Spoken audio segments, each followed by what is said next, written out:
কখনো হাল ছেড়ো না, নিজের উপর বিশ্বাস রাখো, প্রতিটি দিনকে কাজে লাগাও। জীবন একটি যুদ্ধক্ষেত্রের মতো, যেখানে প্রতিদিন নতুন নতুন চ্যালেঞ্জের মুখোমুখি হতে হয়।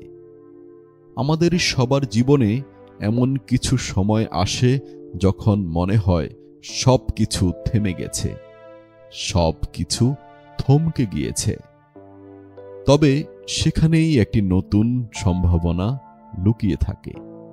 তাই কখনো হাল ছেড়ো না, নিজের উপর বিশ্বাস রাখো এবং প্রতিটি দিনকে, প্রতিটি মুহূর্তকে কাজে লাগাও।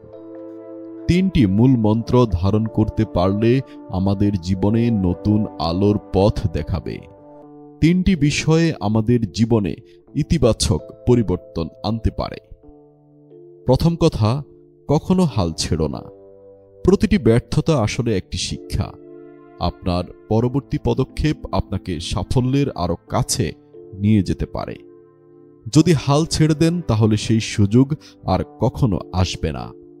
আমাদের প্রত্যেকের মধ্যে কিছু বিশেষ প্রতিভা রয়েছে যা আমরা কখনো উপলব্ধি করি না। হাল না ছাড়লে সেই প্রতিভাগুলো বিকশিত হতে পারে। আপনি যদি লড়াই চালিয়ে যান তাহলে আপনার গল্পটি অন্যদের জন্য একটি অনুপ্রেরণা হতে পারে।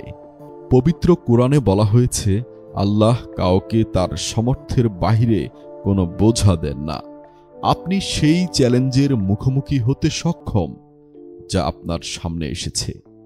আপনার হাল না ছাড়ার মানসিকতা আপনার প্রিয়জনদের জন্য একটি উদাহরণ হতে পারে। আপনি হয়তো বুঝতে পারবেন না, কিন্তু আপনার সংগ্রাম তাদের জীবনেও প্রভাব ফেলতে পারে।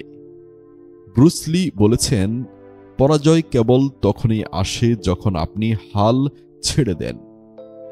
মার্কিন যুক্তরাষ্ট্রের ২৬তম প্রেসিডেন্ট থিওডোর রুজভেল্ট বলেছেন, সত্যিকারের সাহস হল দাঁড়িয়ে থাকা এবং চেষ্টা চালিয়ে যাওয়া। জীবনে চলার পথে অনেক সময় মনে হবে আর পারছি না, কিন্তু ঠিক সেই মুহূর্তেই যদি আপনি হাল ছেড়ে দেন তাহলে হয়তো আপনি কখনোই জানতে পারবেন না যে আপনি ঠিক কতদূর যেতে পারতেন। আপনার শক্তি, সামর্থ্য কতটুকু আছে। পবিত্র কোরআনে আরেকটি আয়াতে বলা হয়েছে, অবশ্যই কষ্টের সাথেই রয়েছে স্বস্তি। এই আয়াত আমাদেরকে শেখায়, কঠিন সময়ের মধ্যেও সহজতার বীজ লুকিয়ে থাকে। সেই সহজতাকে খুঁজে পাওয়ার জন্য ধৈর্য এবং চেষ্টা অব্যাহত রাখতে হবে। জীবনে যতই বাধা আসুক না কেন, হাল ছেড়ে দেওয়া মানে নিজের সম্ভাবনাকে শেষ করে দেওয়া। তাই কখনো হাল ছেড়ো না। দ্বিতীয় কথা, নিজের উপর বিশ্বাস রাখো। জীবনের সবচেয়ে বড় শক্তি হল আত্মবিশ্বাস। যদি আপনি নিজেকে বিশ্বাস না করেন তাহলে অন্য কেউ আপনাকে বিশ্বাস করবে না।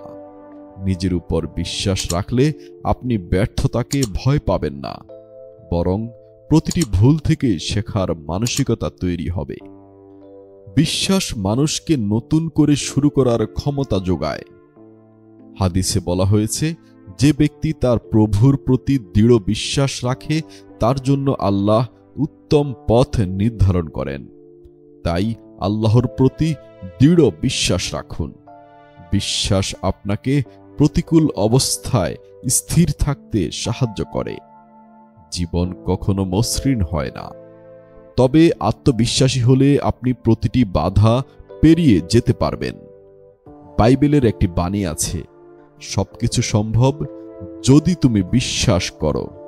এটি আমাদের শেখায় যে বিশ্বাস একটি অসীম শক্তি যা পাহাড়কেও সরিয়ে দিতে পারে। মহাত্মা গান্ধী বলেছিলেন, আপনি যদি বিশ্বাস করেন যে আপনি পারবেন, তবে আপনি অর্ধেক পথ এগিয়ে গেছেন।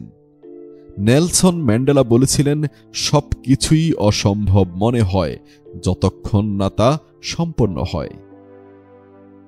হেলেন কেলার বলেছেন, নিজের মধ্যে আত্মবিশ্বাস থাকলে আপনি যা চান তাই অর্জন করতে পারেন। অ্যারিস্টটল বলেছিলেন, বিশ্বাস হলো সেই শক্তি যা মানুষকে অসম্ভবকে সম্ভব করতে সাহায্য করে। বিখ্যাত বাস্কেটবল খেলোয়াড় মাইকেল জর্ডানকে তার স্কুলের বাস্কেটবল দল থেকে বাদ দেওয়া হয়েছিল, কিন্তু তিনি নিজের উপর বিশ্বাস হারাননি। আজ তিনি পৃথিবীর অন্যতম সেরা খেলোয়াড়দের একজন। আপনার আত্মবিশ্বাস অন্যদের জন্য অনুপ্রেরণা হতে পারে। যারা হাল ছেড়ে দিতে চায় তারা আপনার গল্প দেখে নতুনভাবে চেষ্টা করার সাহস পাবে। পবিত্র কোরআনে বলা হয়েছে, আল্লাহ এমন কোনো মানুষের অবস্থার পরিবর্তন করেন না যে নিজে চেষ্টা করে না। নিজেকে এবং আল্লাহর পরিকল্পনাকে বিশ্বাস করা আত্মবিশ্বাসের আরেকটি স্তম্ভ। নিজেকে এবং আল্লাহর পরিকল্পনাকে বিশ্বাস করতে হবে। আত্মবিশ্বাসের আরেকটি স্তম্ভ হল বিশ্বাস রাখা যে আল্লাহ আপনার জন্য একটি সুন্দর পরিকল্পনা করে রেখেছেন। আপনি যদি নিজের চেষ্টা চালিয়ে যান তবে আল্লাহ অবশ্যই আপনার প্রচেষ্টাকে সফল করবেন। উইলিয়াম জেমস বলেছেন, বিশ্বাস আমাদের জীবনে ঘটে যাওয়া সবকিছুর ভিত্তি। রবীন্দ্রনাথ ঠাকুর লিখেছেন, যদি তোর ডাক শুনে কেউ না আসে তবে একলা চলো রে। তবুও পিছে ফিরে তাকানো যাবে না, সামনে এগিয়েই যেতে হবে। নিজের উপর বিশ্বাস রাখুন। আত্মবিশ্বাস ছাড়া পৃথিবীর কোনো চ্যালেঞ্জকে আপনি মোকাবেলা করতে পারবেন না। আর মনে রাখবেন, আল্লাহ কাউকে এমন বোঝা দেন না যা সে বহন করতে পারে না। তাই নিজের উপর বিশ্বাস রাখুন, জীবন বদলে যাবে। তৃতীয় কথা হলো, প্রতিটি দিনকে, প্রতিটি মুহূর্তকে কাজে লাগান। আমাদের সবার জীবনের সময় খুবই সীমিত। প্রতিটি দিন, প্রতিটি মুহূর্ত একটি নতুন সুযোগ এনে দেয়, কিন্তু আমরা অনেকেই সময়ের মূল্য বুঝি না। সময়ের সঠিক ব্যবহার প্রতিটি দিন এবং মুহূর্তের গুরুত্ব তুলে ধরে, আমাদের জীবনকে আরও অর্থপূর্ণ ও সফল করে তোলে। সময় একটি সীমিত সম্পদ এবং একবার অতিবাহিত হলে সেটি আর ফিরে আসে না। এই কারণে সময়ের যথাযথ ব্যবহার আমাদের ব্যক্তিগত এবং পেশাগত জীবনে উল্লেখযোগ্য পরিবর্তন আনতে পারে। সময়ের সঠিক ব্যবহার আমাদের নির্দিষ্ট লক্ষ্যগুলো পূরণে সাহায্য করে। যখন আমরা সময়কে পরিকল্পনা এবং সঠিকভাবে কাজে লাগাই, তখন আমাদের উদ্দেশ্যগুলি পূরণের জন্য প্রয়োজনীয় পদক্ষেপ নেওয়া সম্ভব হয়। সময়ের সঠিক ব্যবহার আমাদের নির্দিষ্ট লক্ষ্য অর্জনে সাহায্য করে। যখন আমরা সময়কে পরিকল্পনা এবং সঠিকভাবে কাজে লাগাই, তখন আমাদের স্বপ্নগুলো পূরণের জন্য প্রয়োজনীয় পদক্ষেপ নেওয়া সম্ভব হয়। সময়ের সঠিক ব্যবহারের মাধ্যমে আমাদের আত্মবিশ্বাস বৃদ্ধি পায়। যখন আমরা জানি যে আমাদের হাতে থাকা সময়টি আমরা সঠিকভাবে ব্যবহার করছি, তখন আমাদের মনোযোগ এবং আমাদের আত্মবিশ্বাস ও কর্মক্ষমতা বেড়ে যায়। সময়ের সঠিক ব্যবহার করলে চাপ কমে যায়। যখন আমাদের প্রতিটি কাজের জন্য পর্যাপ্ত সময় থাকে, তখন চাপ এবং উদ্বেগ কমতে থাকে। নিয়মিত সময় ব্যবস্থাপনা আমাদের দক্ষতা ও সক্ষমতাকে বৃদ্ধি করে, যার ফলে আমরা পেশাগত ও ব্যক্তিগত জীবনে সাফল্য অর্জন করতে পারি। সময়ের সঠিক ব্যবহার আমাদের পরিবার, বন্ধু এবং সহকর্মীদের সাথে সম্পর্কগুলোকে আরও শক্তিশালী করে তোলে। আমাদের পর্যাপ্ত সময় থাকলে আমরা তাদের সাথে গুণগত সময় কাটাতে পারি, যা সম্পর্কের উন্নতিতে সহায়তা করে। এটি স্পষ্ট যে সময়ের সঠিক ব্যবহার আমাদের জীবনে ইতিবাচক পরিবর্তন আনে এবং আরও সফল ও আনন্দদায়ক জীবনের দিকে পরিচালিত করে। তাই তো একজন বিখ্যাত ব্যক্তি বলেছিলেন, সময় নষ্ট করা মানে জীবন নষ্ট করা। স্টিভ জবস বলেছিলেন, প্রতিটি দিনকে এমনভাবে বাছো যেন আজই তোমার শেষ দিন। সময় জীবনের অমূল্য সম্পদ। মানুষের জীবনের প্রতিটি মুহূর্ত মহামূল্যবান। এর যথার্থ ব্যবহারের মধ্যে সাফল্য নিহিত। আল্লাহর অগণিত নিয়ামতের মধ্যে সবচেয়ে দামি জিনিস হলো সময়। তাই পবিত্র কোরআনে রাত, দিন ও চাঁদ, সূর্যের কথা বিশেষভাবে উল্লেখ করা হয়েছে। আল্লাহ তাআলা বলেছেন, তিনি তোমাদের কল্যাণে সূর্য ও চাঁদকে নিয়োজিত করেছেন, যা অবিরাম একই নিয়মের অনুসারী তোমাদের কল্যাণে রাত ও দিনকে নিয়োজিত করেছেন। তিনি তোমাদের দিয়েছেন তোমরা যা তার কাছে চেয়েছ। তোমরা আল্লাহর অনুগ্রহ গণনা করলে তা নির্ণয় করতে পারবে না। মানুষ খুবই জালিম ও অকৃতজ্ঞ। মানুষ সময়ের গুরুত্ব উপলব্ধি করে না, কাজকর্মে নিষ্ক্রিয় ও অলস হয়ে পড়ে, সুস্থ ও অবসরের সময়ের ব্যাপারে উদাসীন থাকে। ফলে অসুস্থ বা ব্যস্ত হয়ে পড়লে তার কাছে সময়ের প্রকৃত মূল্য উপলব্ধি হয়। হাদিসের ভাষ্যমতে খুবই অল্প সংখ্যক মানুষ এই দুই সময়ের সদ্ব্যবহার করতে পারে। ইবনে আব্বাস রাদিয়াল্লাহু তাআলা আনহু থেকে বর্ণিত, রাসূল সাল্লাল্লাহু আলাইহি সাল্লাম বলেছেন, দুটি নিয়ামত এমন রয়েছে যে ব্যাপারে অধিকাংশ লোক প্রতারিত হয়, তা হলো সুস্থতা ও অবসর সময়। ইমাম ইবনুল কাইয়িম রহমতুল্লাহ আলাইহি বলেছেন, সময়ের ব্যাপারে ছাড়ের প্রবণতা আত্মঘাতী, কারণ সময় অতি দ্রুত অতিবাহিত হয়, কারো জন্য অপেক্ষা করে না আর ফিরে আসে না। সব শ্রেণীর মানুষের কাছে সময় সবচেয়ে মূল্যবান সম্পদ।